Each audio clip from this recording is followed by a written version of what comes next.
A Universidade Estadual Paulista, Unesp, foi criada em 1976, em pleno regime militar, ficando sensivelmente marcada pelas condições de sua origem. Ela resultou da aglutinação de escolas isoladas, os chamados Institutos Isolados do Ensino Superior do Estado de São Paulo, criados em fins da década de 50 e inícios de 60. O Instituto Isolado de Ensino Superior Público do Estado de São Paulo resultaram da política desenvolvida pelo governo do Estado conforme a proposta constituída na Constituição Paulista de 1947 de desenvolvimento do ensino superior público do Estado de São Paulo.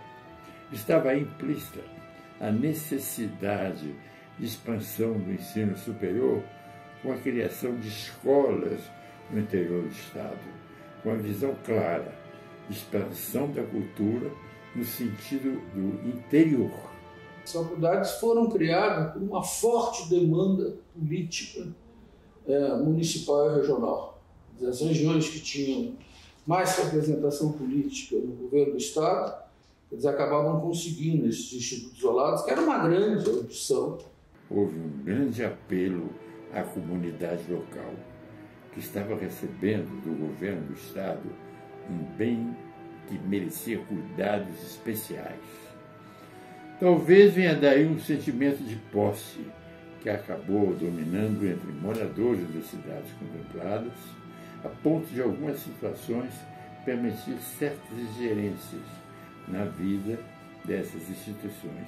Ingerências que, tendo em vista a visão muitas vezes conservadora dessa sociedade local, vieram agravar as imposições do regime autoritário que passou a vigorar a partir de 1964. Eu tinha acabado de terminar meu curso aqui na Unesp. Foi em 63, o golpe veio em 64. Mas eu tinha sido contratado imediatamente, quer dizer, de aluno eu passei a professor. Os estudantes fizeram uma reunião no diretório, lá na sala do diretório, e convidaram os professores para fazer um depoimento a respeito do golpe. O que eles deviam fazer? Todos os professores eram visceralmente contrários ao golpe.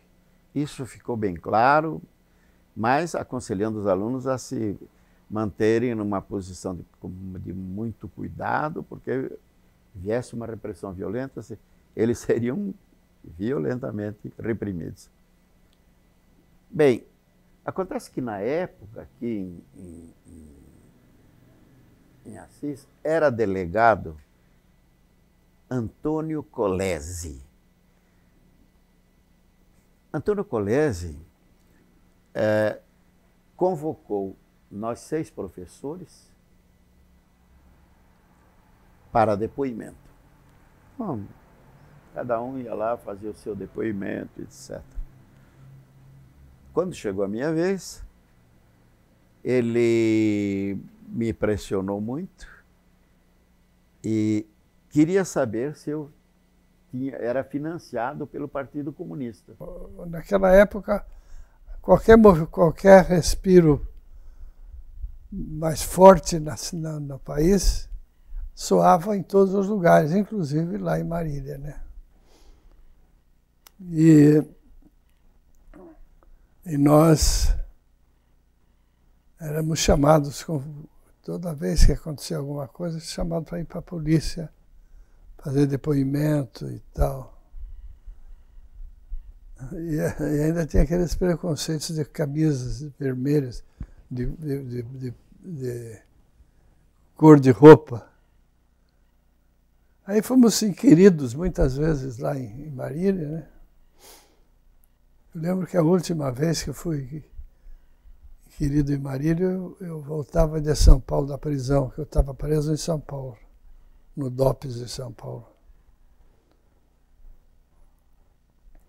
E fiquei 7 horas sendo entrevistado pelos policiais.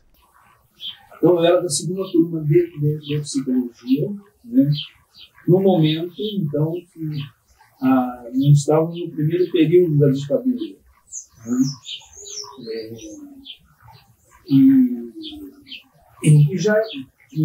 O movimento estudantil ainda ele era um movimento forte. Né? Grande parte da contestação à ditadura era feita a partir das universidades. Mas foi umas férias, né? Foi dezembro, 3 anos de férias, né? A gente começou as férias para o final do período de aula. Então nós voltamos em março, mas não houve nenhuma destituição formal, né? Foi uma realidade que a gente não tinha, mas o poder de mobilização da confronto, né? Todo mundo muito assustado,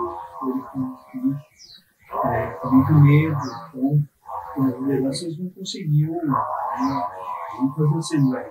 Quando eu entrei na faculdade, o primeiro movimento, que eu diria estudantil, que eu participei, foi a Operação Andarilho, que nós chegamos em Botucatu, e já tinha 2 turmas que tinham iniciado a medicina, e nós não tínhamos um hospital universitário, nós não tínhamos uma estrutura adequada de ensino, não só do ponto de vista estrutural, como também de professores, de conteúdos, porque existiam poucos professores, e aí os estudantes fizeram um movimento para a melhoria das condições estruturais e de ensino da faculdade, da FCMBB. Esse movimento, ele ficou um tempo em Botucatu, aí um colega nosso, numa das assembleias estudantis, sugeriu que nós fôssemos a pé para São Paulo, para protestar contra o descaso que estava havendo com o ensino superior. Fomos recebidos pelo governador, que nos prometeu medidas que pudessem sanear os problemas relacionados à FCMBB. Aí nós saímos do Palácio do Governo e acampamos no Ibirapuera. E ficamos um bom tempo acampado. Durante esse acampamento no Ibirapuera, nós pudemos ter contato não só com estruturas partidárias, mas também com um movimento estudantil mais politizado. Quando nós voltamos, nós percebemos, quer dizer, nós, os estudantes, percebemos que nós éramos uma força agora política. E aí começaram os primeiros movimentos de protesto contra a ditadura. Nós, estudantes, nós procurávamos observar o que acontecia em movimentos de outras faculdades, mas do interior. Quer dizer, porque nós éramos os chamados institutos isolados. À medida que, se fosse possível, os institutos dentro do que eu estou falando de pegar o passado, o presente e o futuro e se integrarem, isto permitiria, se houvesse um desenvolvimento harmônico, o desenvolvimento de tudo. E aí as necessidades de cada unidade seriam respeitadas, independentemente de ter poder ou não. O que precisa é ter mérito para obter isso. E não simplesmente porque é amigo do governador ou é do partido tal ou partido tal, fora disso, na verdade, a criação da Unesp, veja, ela merece uma certa reflexão crítica. Tínhamos várias faculdades isoladas, que não se conheciam, no interior do estado, e de repente estão aglutinadas numa universidade. A grande mensagem, a meu ver, aí é: vocês agora são universidade. Assumam essa universidade. O que mais chamou a atenção nesse período foi a forma como a Unesp foi criada, de uma maneira autoritária, né? Com um absoluto desrespeito às opiniões divergentes. O governo do Estado de São Paulo, então, promove a criação de uma universidade. É um parto difícil. Me permita fazer uma comparação meio grosseira, mas é quase um parto de alguém que foi estuprado. Criança nasce, depois embala, vira filho. Então a Unesp hoje é uma universidade querida de todo mundo. Mas ela foi gerada de uma forma meio bruta, né? E muita coisa de ruim aconteceu sem que as pessoas fossem ouvidas. Aqui em Botucatu e na Unesp inteira. Cursos desmantelados, professores desterrados, aí mudados de município por ofício, né? Enfim, todo tipo de desmando que eu pude acompanhar aqui na universidade.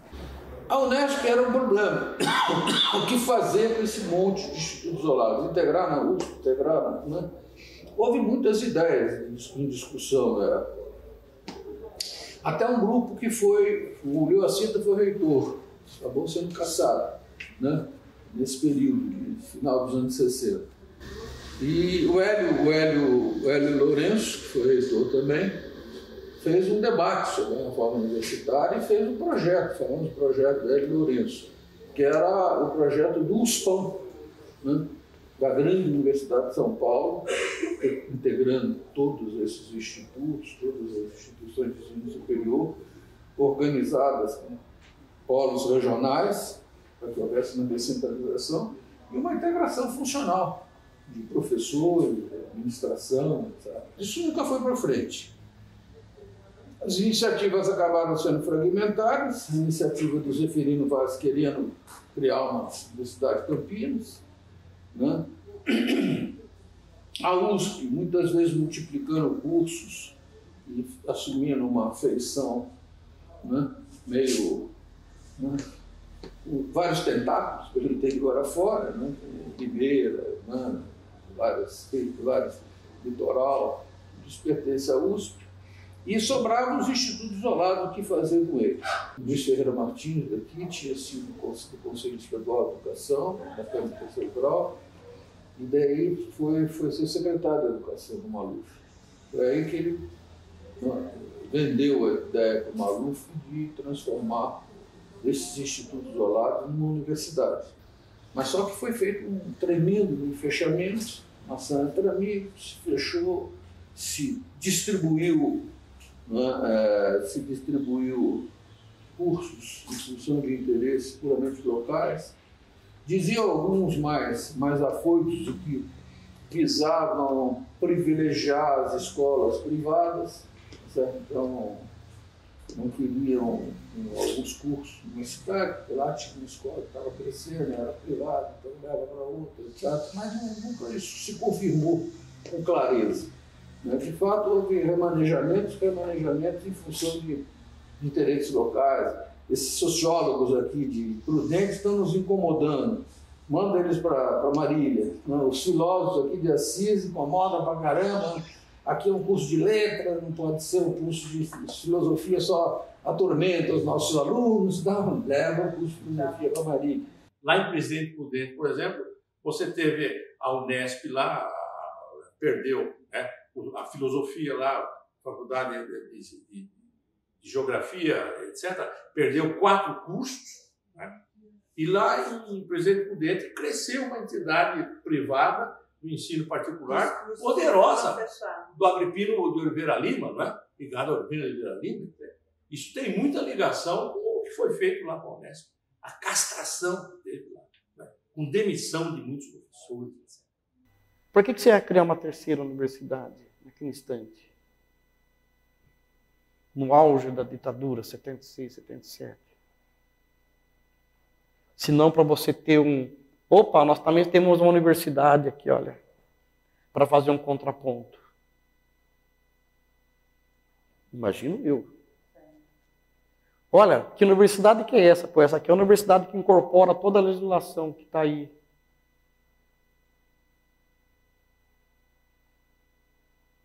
Quem que nomeia o primeiro reitor da Unesp? E que reitor seria nomeado a partir do Paulo Egídio Martins? Se não falava em eleição para reitor, de qualquer forma. Então, lá na USP, no Unicamp, existia, imagino eu, devia ter um grau de autonomia que o governador não podia simplesmente falar, não quero fulano, põe fulano. Então a Unesp foi vítima, na sua criação, de todos esses desmandos. de departamentos criados sem nenhum critério, de departamentos fundidos sem nenhum critério, né? Unidades também criadas assim, atendendo ali a um misto, uma conivência entre as determinações políticas e certos interesses menores de grupos, de pessoas. Para que esse processo sobrevivesse, era necessário encontrar esse tipo de apoio. E algumas pessoas trocavam apoios por certos favoritismos pessoais, acadêmicos, carreiras universitárias que se erigiram a toque de caixa. O sujeito era doutor, dali a X meses era livre docente, daqui a pouco ele era professor titular em tempo recorde. Isso a gente tinha notícia, e daqui a pouco o sujeito era diretor de unidade. O Kelso foi uma dessas vítimas da reestruturação que ocorreu, né, na Unesp com a criação, na criação dela. Né, os institutos isolados que foram então reunidos, né, nessa estrutura que se criou na Unesp, nessa universidade.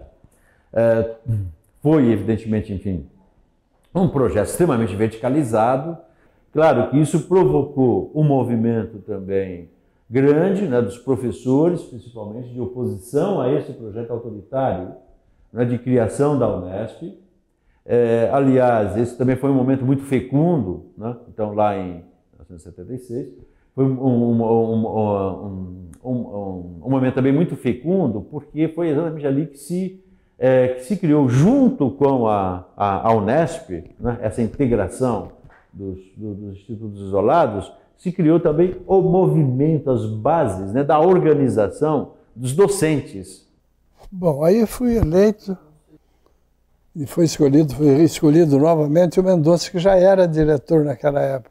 Fizemos toda aquela organização de uma eleição direta, as eleições na sala de aula, para pessoas votarem, etc. E o Kelso ganhou.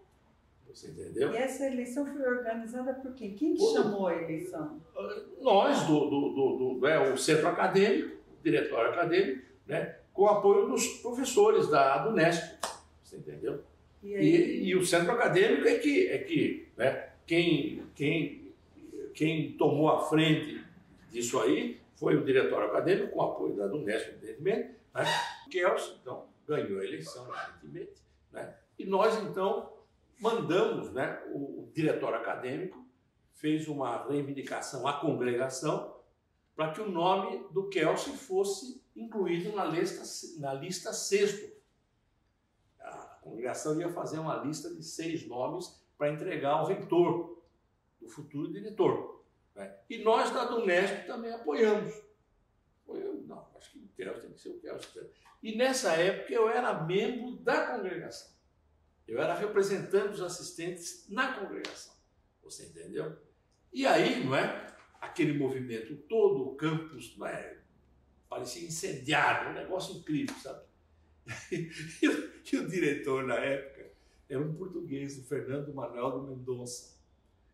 E o Fernando Manuel de Mendonça, né, ficou agitado com os alunos lá na sede do diretório, aquele negócio todo, chamou a polícia. A invasão policial foi um episódio muito interessante, né? Foi um episódio muito interessante porque bom, havia professores que pensavam as coisas mais diversas, né? Existiam professores entusiastas do movimento e existem professores bem do outro lado, né?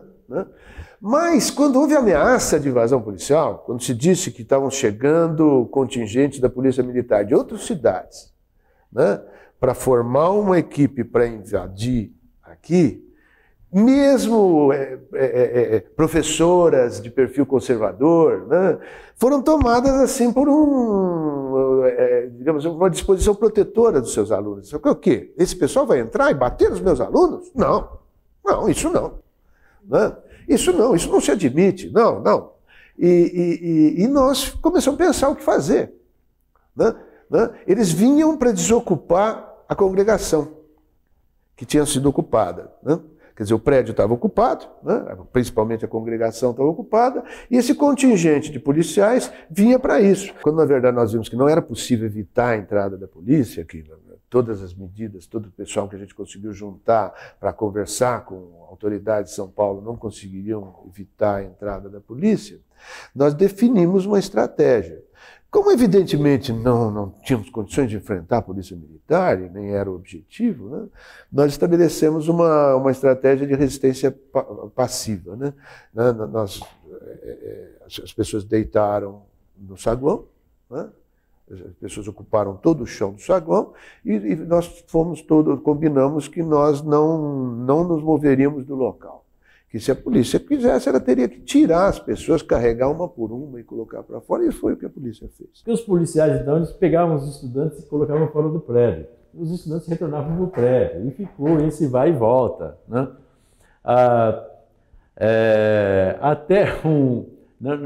Mas não teve, né, uso de cacetete, nada, né, nenhuma atitude. Claro que nós depois apresentamos isso como um ato de extrema agressão, e que era, na verdade. Né? Exatamente nesse momento, né, a polícia sai vaiada, ocorre uma reunião ali dos próprios estudantes no saguão do prédio, onde se decide invadir, ocupar a direção. Foi exatamente nesse momento que a direção foi ocupada.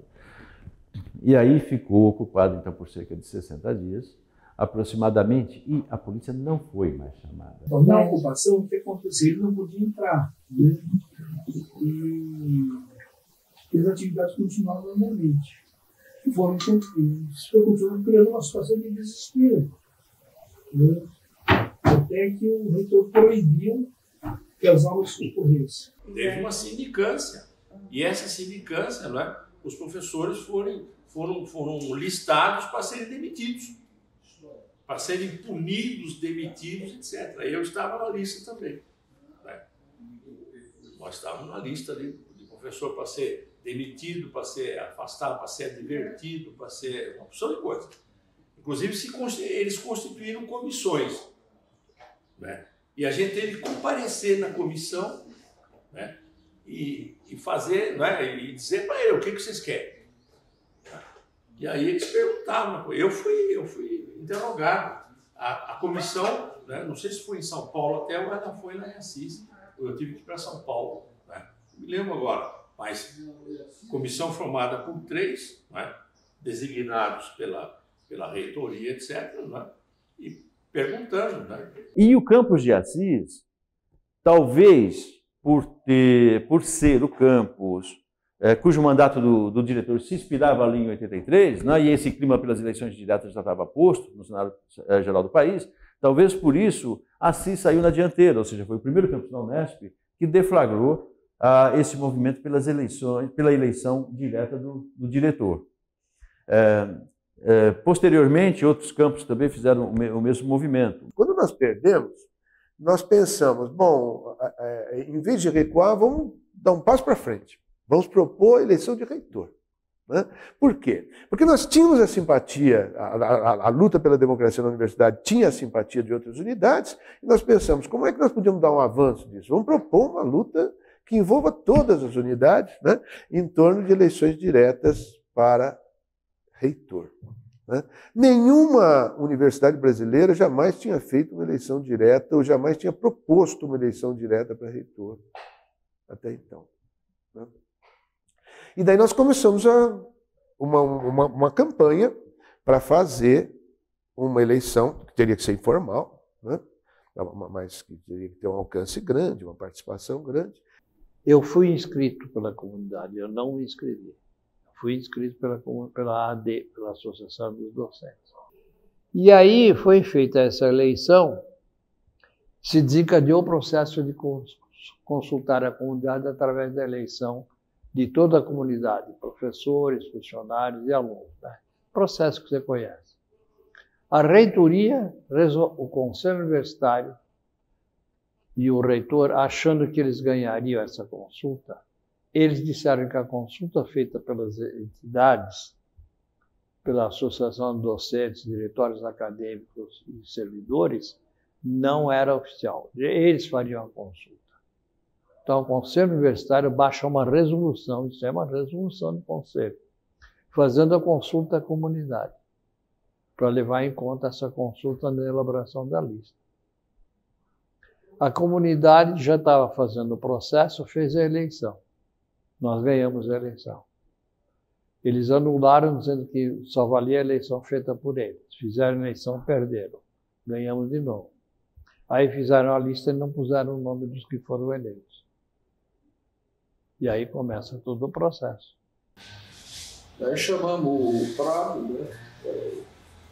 Prado. Ele foi sempre o cabeça da USP. Dizendo, Fábio, se o governador não nomear ninguém, ele disse, não nomear ninguém, fica sem reitor. E daí o que acontece? Nada na lei diz que é obrigado a ter um reitor, fica sem reitor, fica sem universitário, vai indicar alguém provisoriamente. Indicou, de fato. Foi feito esse trabalho todo, tal, e daí um dia lá de 84, provavelmente, né? O Montoro nomeou o Nagli. E o professor Nagli cumpriu um papel que eu acho que foi primoroso de transição. Ele cumpriu um papel apaziguador aí para que fosse feita uma transição democrática. Ninguém queria revanchismo, tanto que ninguém foi perseguido. Todos esses que perseguiram, ninguém foi vítima de revanche na universidade.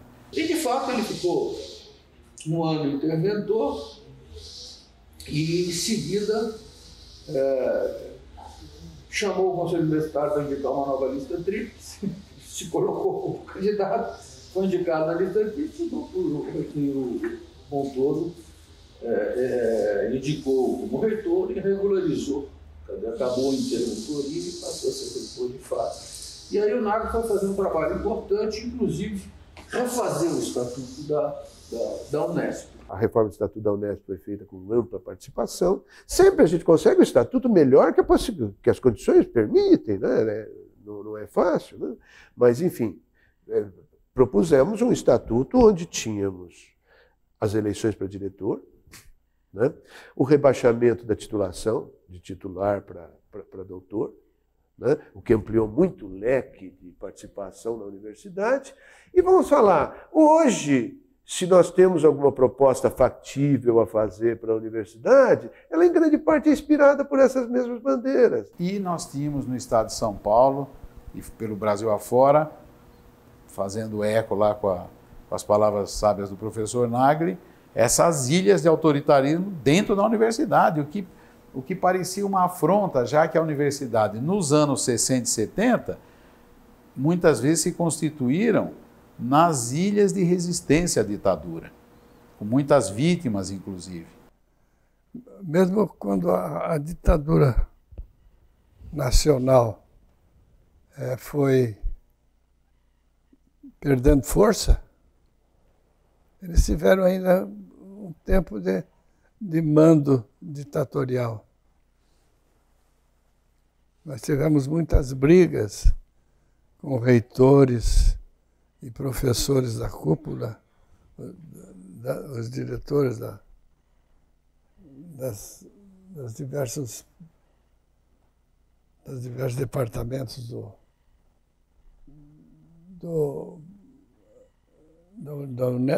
da reitoria, da Unesp, muitas brigas. E a CIS, nessa época, foi assim muito expressiva, com muita gente trabalhando em cima e atuando violentamente no bom sentido. Muita força. Havia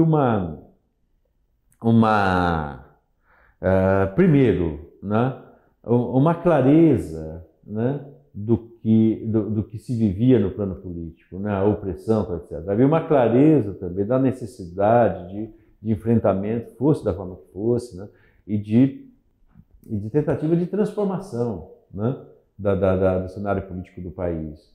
Havia também uma clareza dessa mesma necessidade, né, especificamente aqui no interior da universidade. Dividimos essa luta com grandes pessoas, então conseguimos conviver com grandes pessoas, conseguimos estabelecer relações de companheirismo muito sólidas, muito agradáveis, muito consistentes e, evidentemente, demos a nossa contribuição para o processo democrático. Eu acho que foi de grande relevância a criação da Unesp. Foi importante. Apesar de tudo isso, o fato do governador ter criado a Unesp naquele período, né, para a história foi bom, a Unesp hoje existe. Eu não faria outra coisa na minha vida. Com todas as dificuldades, com todos os altos e baixos, etc., que é próprio da vida, eu de maneira alguma faria outra coisa na minha vida, a não ser essa vida universitária. Ser professor, ensinar, pesquisar e fazer com que essa universidade tenha um contato mais rápido, mais direto com a sociedade. Eu não tenho a menor dúvida disso.